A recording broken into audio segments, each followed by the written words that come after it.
The only vessel that cannot be recreated is the Ark of the Covenant. He found in Qumran a cave that contains 900 kilos. And right now, as we speak, it's being sent to different laboratories around the world. This will be a big breakthrough. Welcome back to the podcast. My name is Aron Sokol, and you're watching Parsha Inspired. Today, I'm joined by I think, redemption expediter, somebody who's on the front line, who's involved with the Third Temple rebuilding. So, Josh, maybe you could tell our listeners, has the rebuilding of the Third Temple started? I would say absolutely, but it isn't like you just hire a contractor to come and put up a foundation and build you a building. There's a lot more complications, both spiritual, halachic, legal issues. Well, So yeah, there are a lot of different projects that are going on simultaneously today that are all related to building the third temple. It's pretty clear that in the past 80 years, and more specifically in the past 59 years, where we've had the Temple Mount in our hands, that has jump-started the whole process of restarting the service, the temple service. And again, the temple service does not require, in its initial stages, to have a construction of the building, and it doesn't require the red heifers either. So everything we need is we have. Again, there are different steps and different stages to it. Most people, again, in the world think that we need to discover lost vessels that are hidden in the ground or in Rome or Ethiopia or some other place in the world. That is not the case. For the most part, we can reconstruct, and we have reconstructed all of the vessels necessary for temple service. The only thing necessary for the temple service as far as construction is the altar, the Mizbeach, that we have also prepared. In addition to that, and there's another project that just started recently, preparing more stones for that for the altar. Those stones are more complicated than the exterior of the temple, which the stones for that also have been started, but those are less stringent as far as the preparations. And yes, everything is on its way. We hope that we expect that the third temple will be greater than the first two, and it will have a completion of everything. But the vessels that we have made, and they're ready to go. There's only the only vessel that cannot be recreated is the Ark of the Covenant, because the Ark of the Covenant contains something that's very unique, and that is the Luchot HaBrit, the original tablets that were brought down on Mount Sinai by Moses, and therefore there's no way of replicating that. That was hidden 30 years before the destruction of the first temple, and it's remained hidden. It wasn't in the second temple at all in its proper place, and it's been remained hidden in the entire time. So that's the only thing that can't be replaced. Everything else can and has been replaced. Again, there are controversies as to what things looked like, but everything is intact. The stones for the outer structure of the temple are less stringent. I'm not aware of anything anywhere that says that it has to be here from the land of Israel, but we are creating local stones here in the land of Israel in an undisclosed location in Upper Samaria, and those stones are being created according to rabbinic oversight, and they're being created. They're being done only by Jewish hands, and they're being done in a special way. But those are less problematic, and many people confuse, even religious Jews confuse the fact that with that and the altar, that the stones cannot be made. They can't be hewed from iron, from iron tools, and that is specifically talking about the altar, not the stones of the temple outer temple construction. So back in the day, there was a miraculous worm that called the shamir worm, and this worm was able to eat through stone, and they used that worm in order to create the stones for the altar. Today, we no longer need that, although there are rumors that that has also been found. We no longer need it. It's definitely not the most efficient way of cutting stone.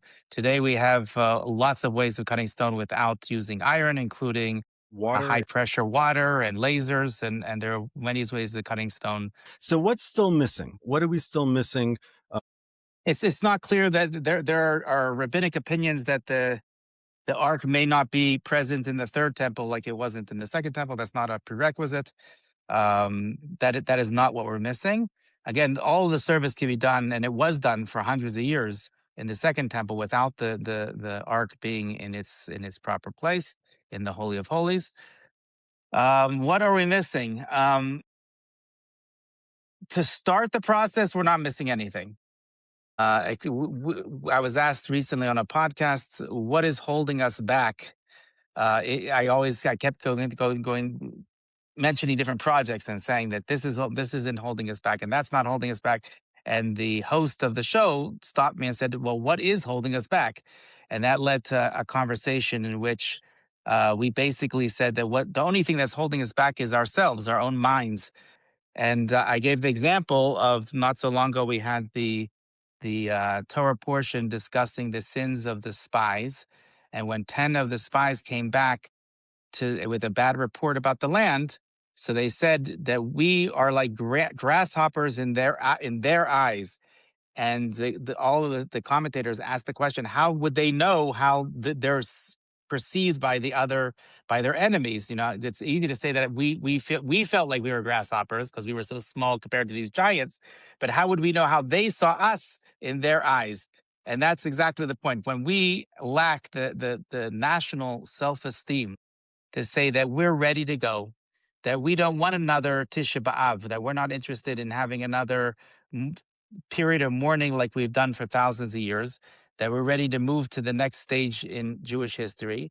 Then, and again, we need to start. I think it's going to be grassroots pressuring the leadership, whether that leadership be rabbinic or whether it be political or both. We need to start pressuring them that things should and have to change.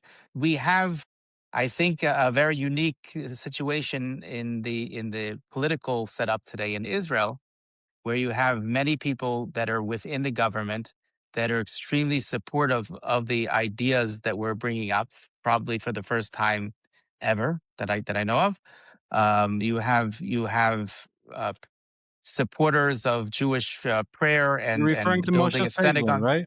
Moshe Feiglin. I was not referring to Moshe Feiglin. He's not in the government now, but Moshe Feiglin is a candidate that is definitely supportive. I'm saying in the government now, you have people like the minister Eliyahu, and you have Sukkot and Tzvi Sukkot, and you have Oed Tal, and you have Ben Gvir, and I mean, the names go on and on. So You have so many of them a today. coalition of like-minded Jews who are in the Knesset who would be um, they wouldn't be an obstacle if there was an agreement among Jews for whatever reason. If the Jewish rabbinical and secular Jews got together and they said, okay, we want to do this. This is a great idea. Then what would be the biggest obstacle? You're saying from a political point of view, that was one thing that you mentioned, that there needs to be a political movement, but also the political movement comes from the people. I mean, this is somewhat of a democracy. We need to have people's willingness. That political will is key, because politicians generally don't act unless they're pressured to do so. Until they feel that their constituents, this is what their constituents want, they have no interest in doing things against the will of the people. But unfortunately, there isn't a political will amongst the nation. Many of us, even amongst religious Jews, are still have this. I'm going to use the word conceptia, but that is not the case. And I think as more and more projects become more pronounced and more real and more known to the world, so people start to realize that, why can't we do it? What's stopping us? If we have everything in place and we're ready to go, then really what is stopping us besides our own selves? There would be still a people there would be people who saying no, we shouldn't start. It's going to happen. I don't know if it'll happen in our lifetime. It could be it'll happen next week. I hope. But I'm saying, from the process, the way things are going, it's going much quicker and much quicker. We're getting ready to everything. But like, if permission was granted, let's say there was a political decision that we've decided to allow, for whatever reason, whatever scenario, we will allow the building. There will be no obstacle of government. And then what obstacle will there be? So I'm going to say something that's a little bit controversial. I think that the opposition will be greater from rabbinic circles than it will be from the Arabs. Wow. The Arabs, it's interesting. I don't remember if I mentioned this on your show before, but it's interesting that when the U.S. embassy was moved to Jerusalem, everyone was screaming beforehand that this is going to ignite World War III. This is going to create violence in the street. There's going to be bloodshed shed across the Middle East. And as we were driving on the bus to the new embassy location, we drove around the Damascus Gate, Shar Shem, and I witnessed hundreds of foreign journalists on the stairs of the Damascus Gate, basically begging the Arabs to do something to justify these foreign journalists coming thousands of miles to Israel. Not a peep. There wasn't a word. All the hype and everything that this is going to cause bloodshed, World War III is going to break out.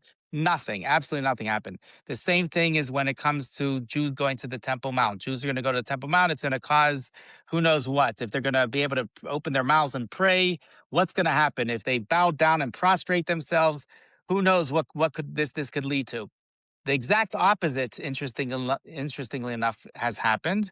That prior to Jews acting Jewish on the Temple Mount, the Arabs were very, very belligerent. They would come and they would scream. They would send their demonstrators, Allahu Akbar. They'd be screaming at you and they'd be in your face as you were walking on the Temple Mount. And today, as soon as we started to do what Jews are supposed to do, and we started to pray and we started to do our priestly blessings and we started to prostrate ourselves, all of a sudden the Arabs disappear. You almost don't see an Arab on the Temple Mount when the Jewish groups are up there. So it's amazing to see that the Arabs, I don't think, are the issue. Our rabbinic leadership is definitely going to be a serious challenge, and I think that's going to take again. I think the pressure is going to come from grassroots, from Jews, good Jews, asking their rabbis and their leaders, why can't we do this? Let's start learning these topics, these sugyot, and let's start figuring out how we can. Let's not just assume that it's going to happen sometime in the future by in the age of I our love that. I love that. grandchildren, but that Like, we want to know now how we could do it. Find us a way to do this. that's And really soon this as generation. Yeah. and it is this generation, absolutely this generation. And I It think is. that October 7th and everything that's going on is actually refining and I'm not even talking about religious Jews now. Within the general public in Israel, Jews in general are more ready, I think, than ever for a Beit HaMikdash, for a temple. I think that the war and the existential threats that have happened to the Jewish people have refined them to the point where more and more people every day are ready for a temple, for God's presence to come back to where it's supposed to be. So there's a few things you mentioned I want to respond to. First was the grasshoppers that the spies came in. They said, "Oh, they looked down on us. They thought we were little." Actually, what happened when Joshua came to Rachav in Jericho, she actually says to him, "We heard what happened by the Exodus, and we were all really scared of you guys." And she says that to him straight away. So that's quite obvious. The second thing I thought of was you mentioned Jews going up on the Temple Mount, and when they finally did it, or when they finally moved the embassy. So this actually, I thought of the verse in Ezekiel where in 36 he says, "Am Hashem elu me'artso yisto," that the Gentiles look at the Jews, and if they're not in the land and they're not taking ownership of the land, they call them God's exiled Jews, and that's kind of like a reality that I think you touched on. And the last thing that you mentioned about the rabbinic opposition to it. The grassroots.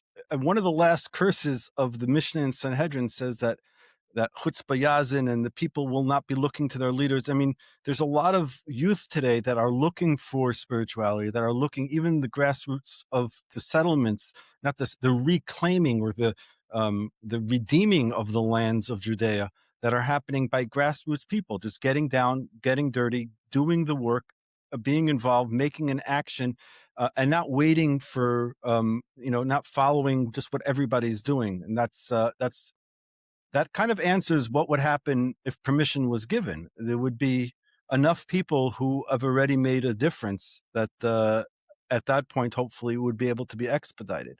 B'nai HaKelev is one of the things that it's going to happen in the days of Mashiach. The generation is going to be like that of a face of a dog. And it's explained, the commentators explain that what that means is that just like when someone's walking their dog, so the leaders behind them, the leaders are the ones that are behind the dog, but the dog keeps looking back to see what's that the owner is still there. Listen, we're in a generation where I think the leadership is confused. I think that in many ways the people are ready, and we need to start pushing more on our leadership to start moving, because it is more practical than ever. We're more ready than ever, and like I said, there is no reason why we shouldn't be commemorating Tisha B'av, the 9th of Av, and mourning this year. It should be a day of celebration this year. We just have to have the will to do it, and it'll happen. Okay, so one last question, or maybe last two questions. We have time for two questions? Okay. What don't people know that is happening right now? What do you think things that are happening right now regarding the Third Temple and the Temple Mount that people don't know?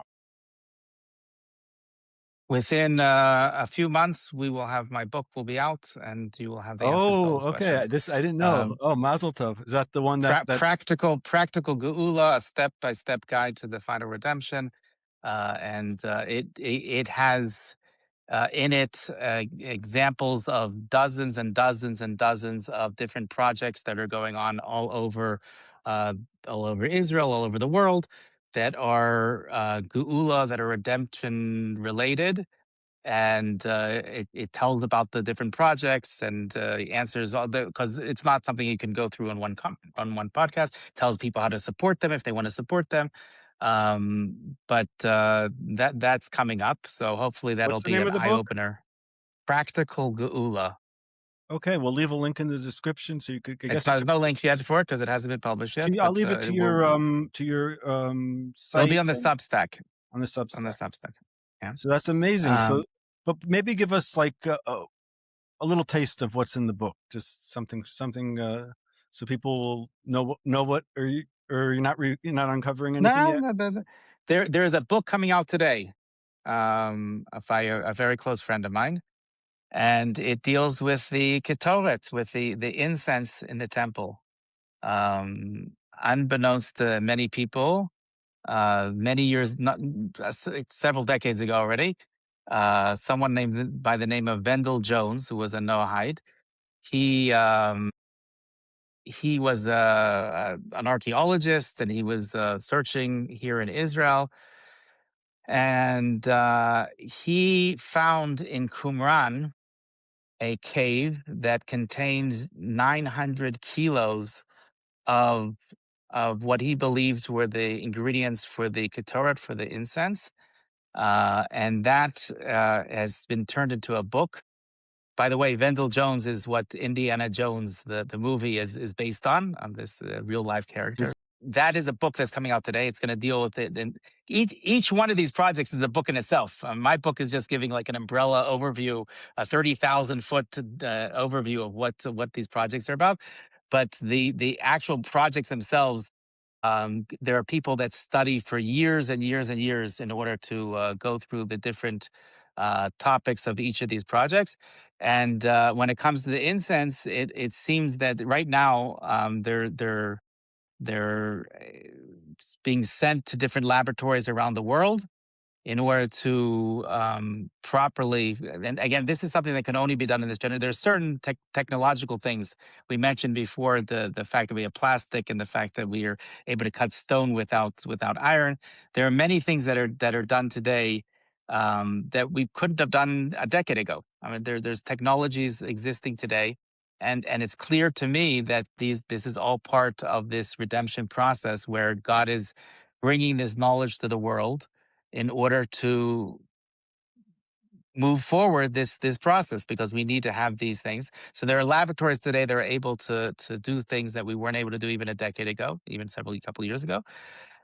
And right now, as we speak, these incense remnants of these incense are being tested in these laboratories. And this will be a big breakthrough. Through, like I said, the book is just coming out today. Hopefully, it'll be. I don't know if it'll be on Amazon yet, but it'll be out there starting today. And that's just one project, one of many that people probably are not aware of. Final question was, what should Jews be doing right now? So let's start with what they shouldn't be doing. The when we got to the Yam Suf, we got to the Red Sea, and Moses is praying to God. What should we do? What should we do? And his reply is "Al titzak alai," right? It's stop praying. It's time to start moving. There's a time that for prayer, and I think that time for prayer was pretty much for most of our exile. When we were in exile, we were living in a shtetl somewhere, a ghetto somewhere in Europe. What else could be expected of a Jew but to open up a book of Psalms and to pray? What else could a Jew do? Today, there are many, many practical things that a person can do in order to move forward the redemptive process. Clearly, the above and beyond all of the projects are for Jews to come home, the ingathering of the exile, because it's only here that the Torah it completely applies. Almost one third of the Torah's commandments do not apply outside the land of Israel, according to some opinions. None of them apply outside the land of Israel. They're just done for practice. Jews have to come home, right? If Mamdani can't convince them, they should understand that it's time for positive reasons to come home. And let's be And honest, there's free land in Judea, pretty much free land. You can come there, bring your wood on a container and build your house, pretty much. No? Is that right? not legally, Not but there are legally, Jews that are doing that. but why? Well, it's rebuilding the land. I don't think they're criminals. I'm not judging them. I'm just saying that I have good friends that are there. I'm just saying that if I don't want to misrepresent and tell people they Oh, should just we come here and don't want to be start clipped by build. Tucker Carlson. Okay. No, I don't want to be arrested by the Israeli police. But yeah, I don't think we can say Yes, that sir. criminal activity is something that's condoned. But there are definitely Jews that are doing that. It But is we could protest that admirable. it's criminal for a Jew to rebuild his homeland, and the law is being Absolutely. made by Jews. I can protest that. So I have people. I have people all the time asking me the question, you want all the Jews to come out, where are you going to put them? Right? There's not enough room. We see what's going on, how densely populated it is in Ramat Eshkol and Sharei Chesed and Bnei Brak, and where are we going to move to? go And I next said, to Michal Weichbrod. Go next to Michal. exactly. Clearly, you haven't toured much in the land of Israel, because if you've gone through Judea and Samaria, forget the extended borders that now are extending for the first time, by the way, in our thousands of years of exile. We have 10 out of 12 of our tribal lands. I mean, we're in Lebanon, we're in Syria. We need to take off a little bit more, but we are slowly but surely getting back to all of our ancestral tribal lands. And soon we hope that all the tribes will be back in their proper tribal lands. Amen. Thank you so much. This is so interesting. I think we could do like 10 more of these, but I'm going to put a link to your Substack, and people will be able to get in touch with you if they have questions or they want to make donations for this work. There's so much. If anything you're interested, you'll be able to find. If you're interested in tchelis, if you're interested in building stones, if you want to donate wood, if you want to help with the Geula Center, if you want to help with the growth of the community on Mount of Olives, you can check out Rabbi Josh Wander's site, Rabbi Can I Wander. just say one more Yes, thing? yes. That I think that, and I said this for many, many years about Aliyah and what we do to encourage Jews coming home, that there are many, many organizations out there that deal with the how you should do things, right? Nefesh B'Nefesh and has the exclusive contract in North America. If you want to make Aliyah, if you're Jewish, you want to make Aliyah, you call up Nefesh B'Nefesh and they'll start the process. They'll work you through all the bureaucracy. But there are very few organizations out there like mine, Bring Them Home, that deals with why you should be making Aliyah, right? And until you get past the why stage, you're never going to get to the how stage, right? Until you know why you should be making Aliyah, you're not going to be picking up the phone to call Nefesh B'Nefesh. I think it's the same thing with all of these Geula projects. No one's, you were talking about, how to get involved in different projects that involve the redemption.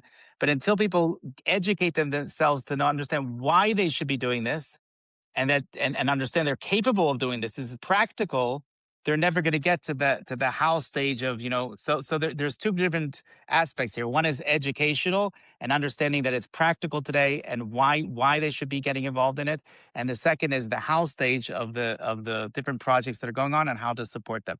So they're both very important. Hopefully again it'll all be in the upcoming book. Thank you so much. The heartbeat of the Jewish people is for sure in Jerusalem. The Jews have returned. Jerusalem has been rebuilt. Torah has returned to the land. The land has given forth its fruit. Thank you so much. We are witnessing this prophecy unfolding. Thank you so much for joining us. I'm sure for you as well, this is your life's work. So I thank you so much for doing this. Everyone should be a redemption expediter, not just Rabbi You're not Josh the Wander. only expediter.